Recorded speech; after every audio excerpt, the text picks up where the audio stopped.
1 Tessalonicenses 2, a partir do versículo 1 até o 12. Diz assim: porque vós, irmãos, sabeis pessoalmente que a nossa estada entre vós não se tornou infrutífera, mas apesar de maltratados e ultrajados em Filipos, como é de vosso conhecimento, tivemos ousada confiança em nosso Deus, para vos anunciar o Evangelho de Deus em meio a muita luta. Pois a nossa exortação não procede de engano, nem de impureza, nem se baseia em dolo. Pelo contrário, visto que fomos aprovados por Deus, a ponto de nos confiar Ele, o Evangelho, assim falamos, não para que agrademos a homens, e sim a Deus, que prova o nosso coração. A verdade é que nunca usamos de linguagem de bajulação, como sabeis, nem de intuitos gananciosos. Deus disto é testemunha. Também jamais andamos buscando glória de homens, nem de vós, nem de outros. Embora pudéssemos, como enviados de Cristo, exigir de vós a nossa manutenção, todavia, nos tornamos carinhosos entre vós, qual ama que acaricia os próprios filhos. Assim, querendo-vos muito, estávamos prontos a oferecer-vos não somente o Evangelho de Deus, mas igualmente a própria vida. Por isso, que vos tornastes muito amados de nós, porque vos recordais, irmãos, do nosso labor e fadiga, e de como, noite e dia, labutando para não vivermos à custa de nenhum de vós, vos proclamamos o Evangelho de Deus. Vós e Deus sois testemunha do modo por que piedosa, justa e irrepreensivelmente procedemos em relação a vós outros que credes. E sabeis ainda de que maneira, como pai a seus filhos, a cada um de vós exortamos, consolamos e admoestamos para viverdes por modo digno de Deus, que vos chama para o seu reino e glória. A partir do momento que ele, no capítulo 1, ele dá graças a Deus pela vida dos Tessalonicenses e mostra a eles que eles têm vivido um verdadeiro evangelho, no tocante a que eles têm, como o próprio apóstolo Paulo diz, uma fé operosa, um amor abnegado e mais ainda, a esperança em Cristo.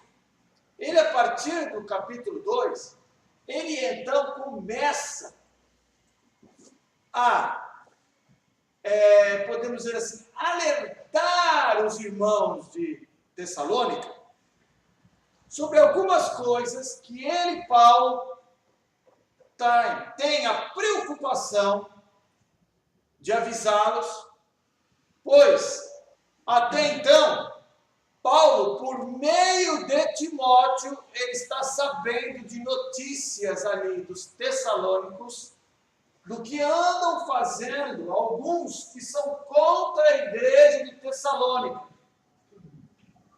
E nós vimos isso nas aulas passadas. Então aqui, o que nós temos? Qual é a nossa tarefa então? Em primeiro lugar, é olhar para esse versículo 1 do capítulo 2, e a partir daqui que nós vamos entender o porquê Paulo se preocupou em escrever tudo isso aos Tessalonicenses. Então vamos entender um pouquinho este versículo 1, né? E o versículo 2, e a partir daí nós vamos entender o porquê Paulo então escreve estas coisas aos Tessalonicenses, que está escrito aí desde o versículo 1 até o versículo 12 do capítulo 2. Quem pode ler o versículo 1 do capítulo 2? Porque vós, irmãos, sabeis pessoalmente que a nossa estada entre vós não se tornou infrutífera. Muito bem. Olha lá. Do que Paulo está falando aí? Paulo está falando de um período que ele ficou entre os Tessalonicenses. E qual foi esse período? Chegou a hora das perguntinhas. Qual foi esse período, gente? Quanto tempo Paulo ficou entre os Tessalonicenses?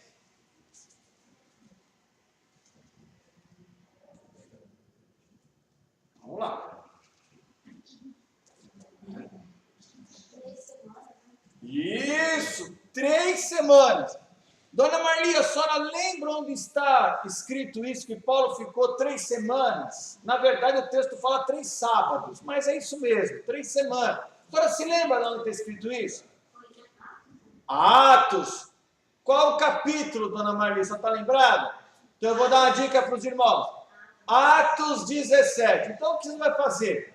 Deixa marcado o 1 Tessalonicenses aí, com o dedinho, ou com marca T, marca Bíblia, marcador de Bíblia, tal. Abra em Atos 17. Então, quando a gente for falar desta carta aos Tessalonicenses, a gente sempre tem que estar de olho em Atos 17, para a gente poder entender por que Paulo está escrevendo isso. Tá bom? Então, Paulo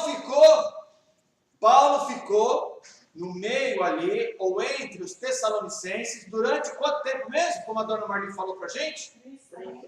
3 sábados ou 3 semanas. Isso mesmo. Muito bem. Ótimo. E o que aconteceu nesses 3 sábados, ou nessas 3 semanas? Vamos lá. Atos 17. Uma igreja. Muito bem. Uma igreja. Uma igreja pequenininha? Muito bem, uma igreja com numerosa multidão, principalmente de o quê? Gregos piedosos. Joia! Viram só? Então, olha o que Paulo está escrevendo aí no versículo de número 1 do capítulo 2 de primeira carta aos Tessalonicenses. Porque vós, irmãos, sabeis pessoalmente, ou seja, a igreja é testemunha de que a nossa estada entre vós não se tornou. E por que Paulo está escrevendo isso? Se você for olhar em Atos 17, você vai ver a grande oposição que muitos ali de Tessalônica faziam contra o ministério de Paulo. Muita oposição, ao ponto de eles inflamarem uma multidão contra o apóstolo Paulo, contra Silas, contra Timóteo. Ao ponto de que eles saíram da cidade secretamente, com a ajuda da igreja, e no fim das contas, sobrou para quem a confusão? Para um camarada ali que morava em Tessalônica chamado Jason. E Jason ali, então, ele e a sua família quase foram ali linchados por aquela multidão que foi inflamada por aqueles que eram contra o ministério de Paulo. Então, quando a igreja de Tessalônica, ela tinha aquelas características que Paulo coloca aqui nessa primeira carta, e como nós vimos em Atos 17, pessoas e pessoas ali sendo convertidas a Jesus, o mal, então, o inimigo, então, levanta-se contra a igreja, porque aquela igreja estava fazendo diferença, aquela igreja estava incomodando. E eles, então, começam a trabalhar contra o ministério de Paulo e contra a igreja de Tessalônica. Veja o versículo de número 2 aí. Quem pode ler para a gente, por favor? Mas, apesar de maltratados e ultrajados em Filipos, como é do vosso conhecimento, tivemos a usar a confiança em nosso Deus para vos anunciar o Evangelho de Deus, em meio a muita luta. Olha que interessante. Então, Paulo está lembrando aos Tessalonicenses, porque ele diz, como é de seu conhecimento, que nós passamos dificuldades para falar do Evangelho aí entre vocês, aí onde vocês vivem. E é interessante que Paulo está falando aí daquilo que ele aconteceu lá em Atos capítulo 16, onde ele, Silas e Timóteo, eles então, o que acontece com eles? Eles são ali açoitados e presos. Veja só, quem pode ler a partir do versículo 19 do capítulo 16 de Atos?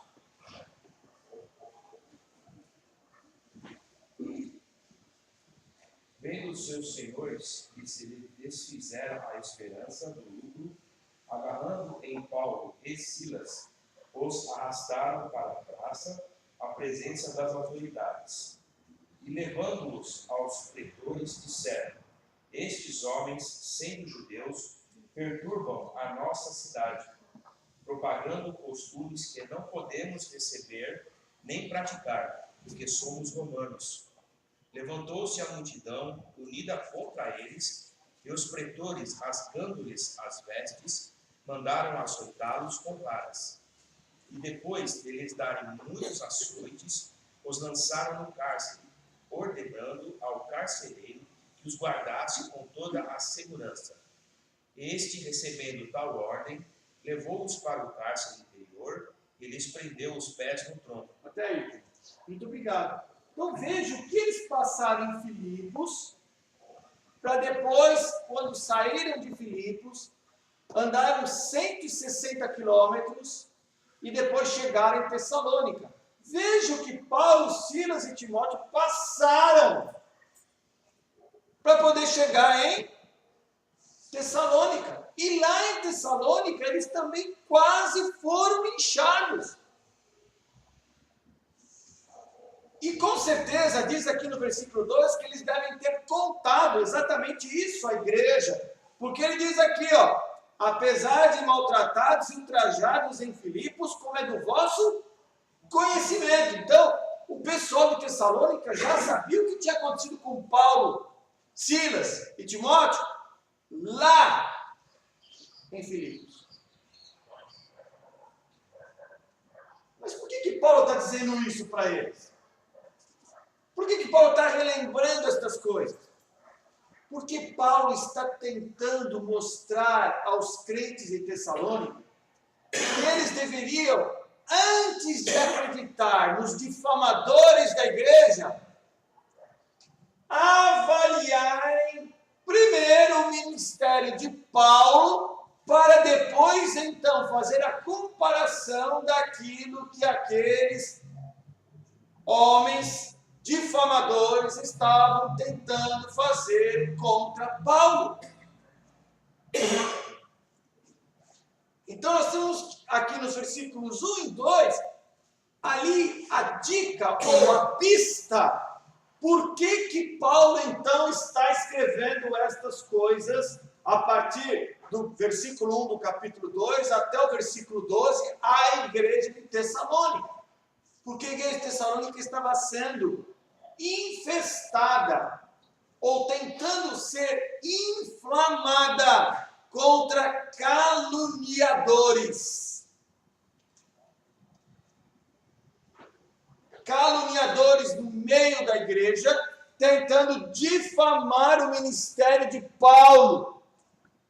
E Paulo, então, ele quer colocar aos tessalônicos algumas questões iniciais para que os tessalônicos pensassem antes de dar crédito àquelas calúnias. E aqui uma coisa para a gente parar e pensar, né, gente? Olha como este homem, Paulo, sofreu por causa do Evangelho. Olha como esse homem, Paulo, ele trabalhou e praticamente arriscou sua própria vida por causa do Evangelho. Eu sei que a gente tem muitas obrigações diárias na nossa vida, claro. A gente tem responsabilidades. Mas olha, Paulo não mediu esforços para levar o Evangelho a muitos lugares, para muitas pessoas. E como é que tem sido o nosso esforço no tocante a nós como eleitos de Deus, separados por Deus, salvos por Deus e enviados por Deus? Porque o próprio Cristo, ele nos comissiona ir de pregar o Evangelho a toda criatura. Como é que nós temos tratado essa questão? Veja Paulo aqui, que Paulo, ele não mediu esforços. Porque para Paulo, ele diz assim, se para mim viver é Cristo, morrer é lucro.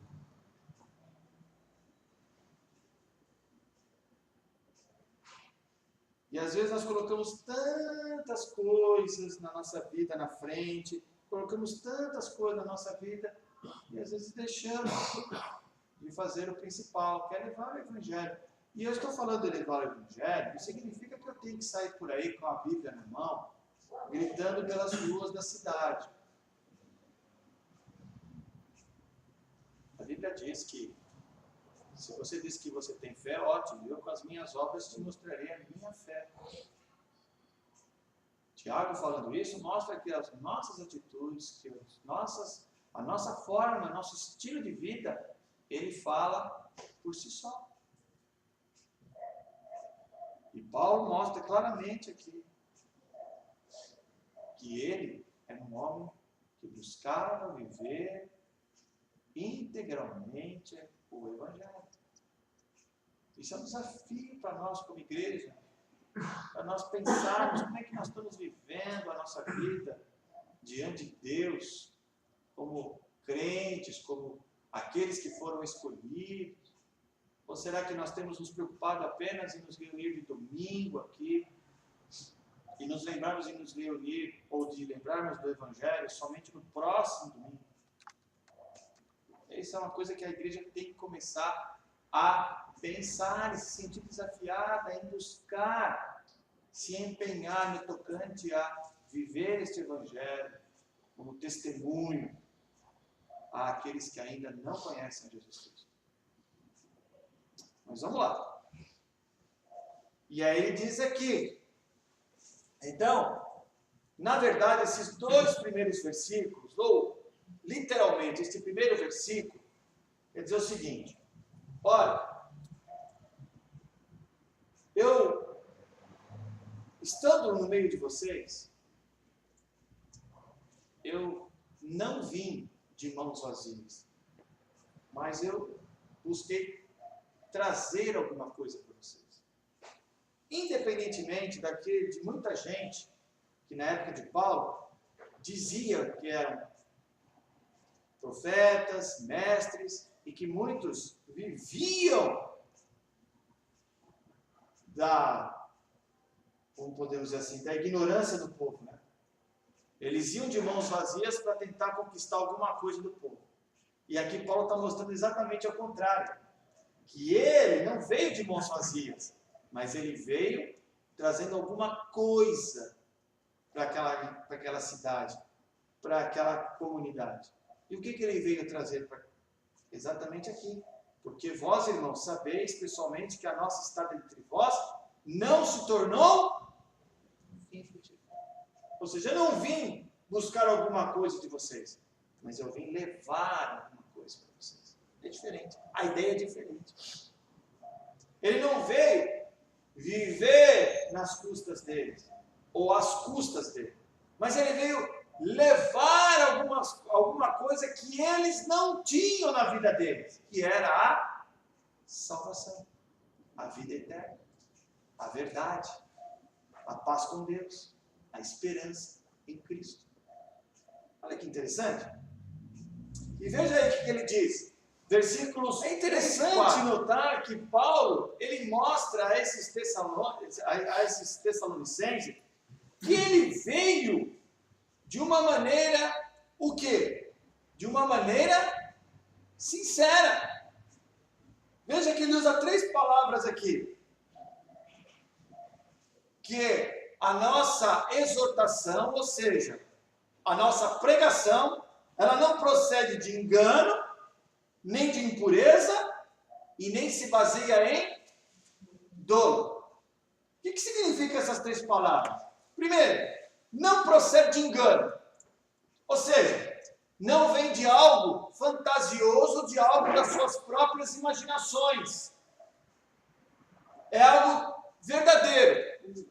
Por que a gente pode afirmar que ele trouxe algo verdadeiro? Por que eu posso afirmar isso? Ou por que ele pode afirmar que ele trouxe algo verdadeiro, não de engano? Por quê? O que você acha? Ele passou pela experiência de ser transformado.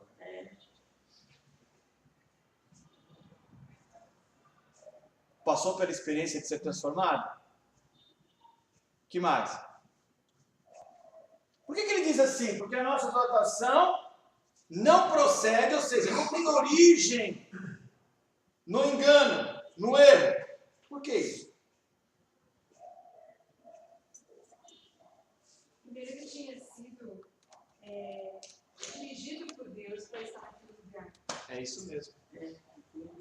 Ou seja, a origem dele não é da sua própria vontade, mas da vontade de Deus. Gente, presta atenção. Vamos supor que você agora aqui, você sabe que tem um... Vamos lá. Você sabe que tem ali, no bairro vizinho, um grande índice de violência. Aqui no bairro vizinho, vamos supor. Aqui pronto. Tem um grande cara que vai lá, ele está arriscado a perder a sua própria vida. De sã consciência, sinceramente, você iria para aquele lugar? Por quê? Só não iria? Porque eu não queria me misturar com a violência, claro. Não queria morrer. Também, né? É lógico. Primeiramente, Eu não iria. eu também não. Não quero morrer. Eu também não.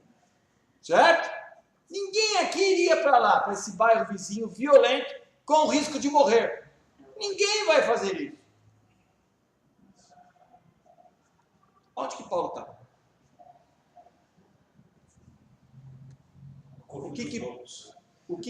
O que Paulo passou? Dá uma olhada em Atos 16. O que Paulo passou? Dá uma olhada em Atos 17. Ele precisou ali, quase que ele morre.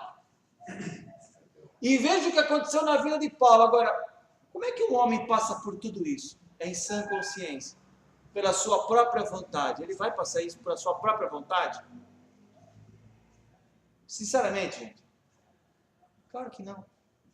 Mas por que ele está ali? Porque ele foi, como o nosso irmão falou, transformado por Deus e comissionado por Deus para estar ali. Então veja, ele não foi lá para tomar nada deles, ele foi lá para dar a eles. Ele não foi lá porque lá era um ambiente confortável, gostoso, um país de primeiro mundo, onde tinha tudo de bom e do melhor. Não! Ele passou por grandes perigos, mas ele permaneceu lá e chegou lá e levou aquilo que ele tinha. Ele não buscou tirar absolutamente nada deles. Ao contrário, ele foi levar a eles aquilo que ele tinha de mais precioso. Que era o quê? O Evangelho. A primeira coisa, aquilo que a nossa irmã falou, ele não está lá por a sua própria vontade, ou ele não levou nada da sua própria imaginação. mas ele foi comissionado e enviado por Deus para estar lá. Nem de impureza. O que significa impureza? Gente, aqui no texto, a palavra impureza significa questão moral. A questão moral. Tá? Impureza, toda vez que aparece a palavra impureza aí no Novo Testamento, a gente sempre dá conotação por questão moral. Mas veja bem, aqui eu não posso usar como uma questão moral, por quê? Porque o contexto não permite eu dizer que Paulo tinha alguma intenção imoral contra os tessalonicenses. Mas a questão de impureza significa a questão do quê? De uma vontade de realizar algo que pudesse trazer prejuízo na vida dos tessalonicenses. É aí que vem a questão. Não é imoralidade no sentido, a impureza no sentido de imoralidade, mas a questão, a impureza, tentar causar algum mal a eles. E ele diz exatamente isso. A nossa pregação não procede de engano, nem de impureza, ou seja, trazer algum mal na vida de vocês, e nem se baseia em dolo. O que é dolo, pessoal? O que é dolo? Mas dolo aqui é vontade de fazer o quê? É sempre caracterizado como mal, né? Vontade de fazer mal. Interesse. Ele não estava ali por interesse próprio, ele não estava trazendo nada que pudesse prejudicar a vida deles, ele não estava levando a mentira para eles. Ao contrário de muitos lá de Tessalônica. Vamos observar? Volta lá em Atos 17. Também no sentido de pastores, como se fosse um pastor, enganando. Isso, exatamente. É isso mesmo, a ideia é essa, tá vendo? Exatamente.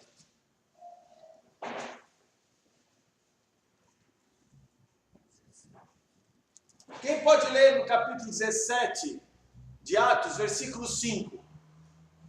Os judeus, porém, movidos de inveja, trazendo consigo alguns homens maus, dentre a malandragem, ajudando a turma a alvoroçar a cidade e assaltando a casa de Jason. Procuravam trazê-los para o meio do povo. Aí, veja esse versículo 5 e compare agora com o que Paulo está falando nos versículos 3 e 4 da primeira carta de Tessalonicenses, no capítulo 2. Olha a diferença. Os judeus ali que estavam contra o ministério de Paulo se associaram até mesmo ao quê? A malandragem, a homens violentos, que quase vitimaram a família de Jason. E diz lá, trazendo consigo alguns homens maus, exatamente para intentar mal contra a vida de Paulo, Silas e Timóteo. Mas aí a coisa acabou vindo para Jason. Veja a diferença, meus irmãos. Os judeus movidos por quê?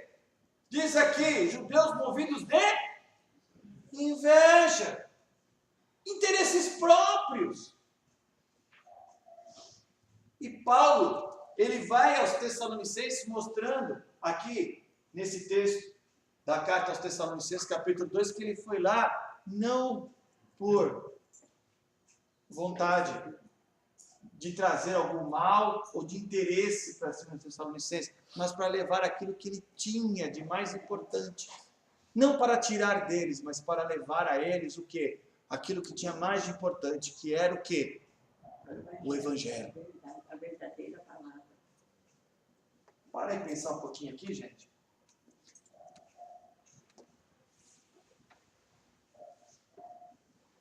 Como é que, com qual objetivo hoje se tem falado de Jesus aí fora?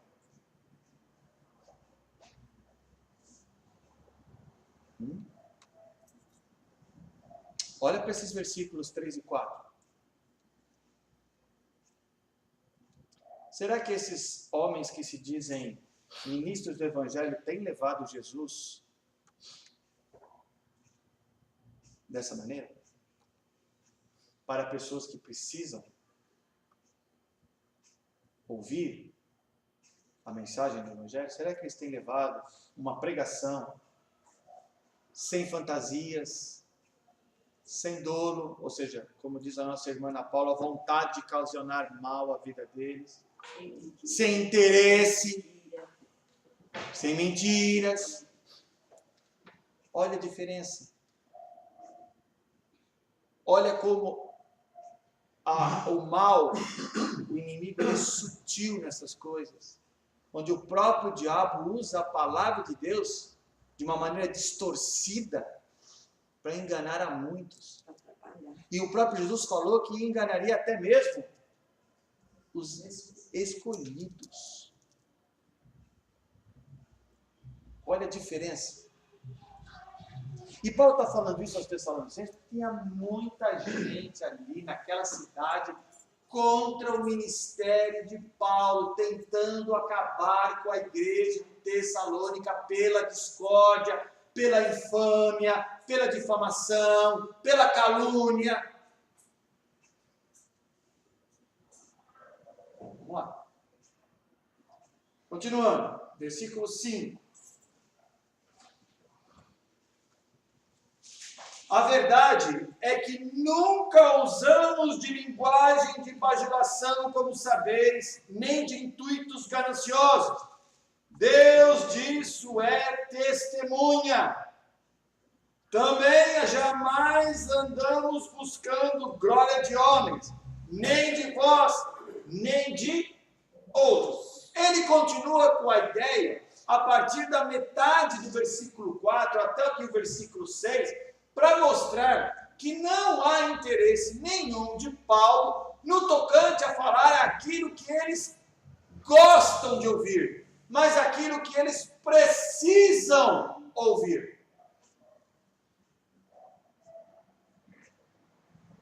Paulo está mostrando que seu ministério não é um ministério direcionado para a vontade humana, mas sim para a vontade de Deus.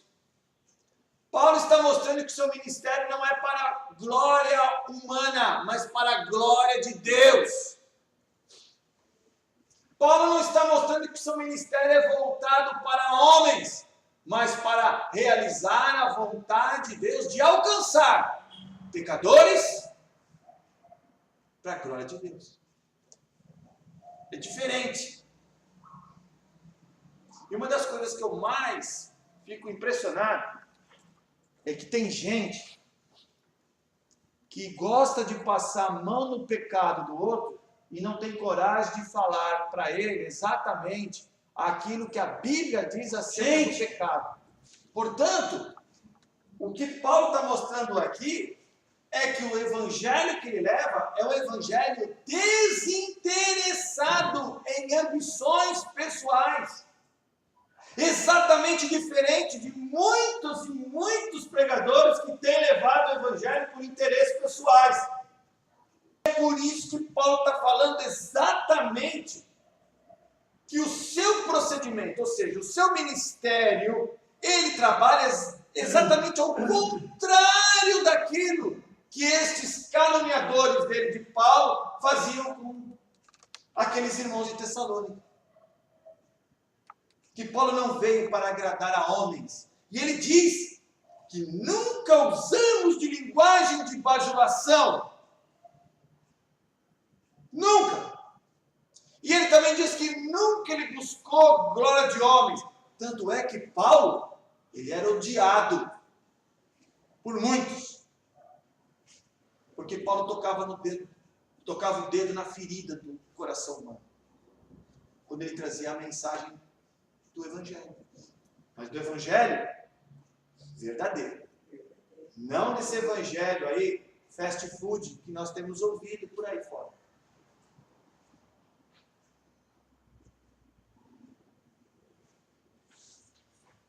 E mais ainda. Quem pode ler o versículo 7 e 8 para a gente?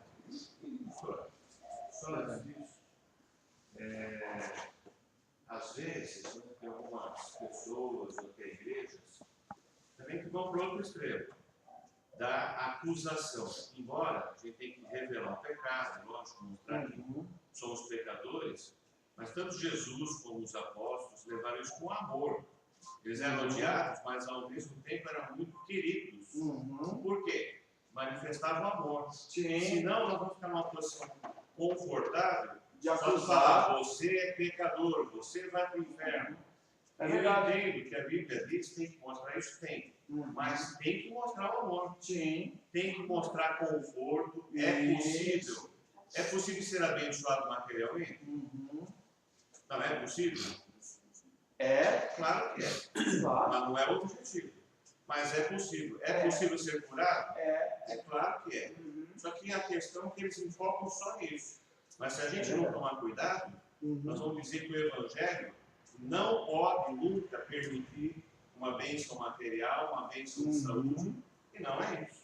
Pastor, É verdade. talvez essa questão aí que o senhor comentou a respeito desse pastor, né?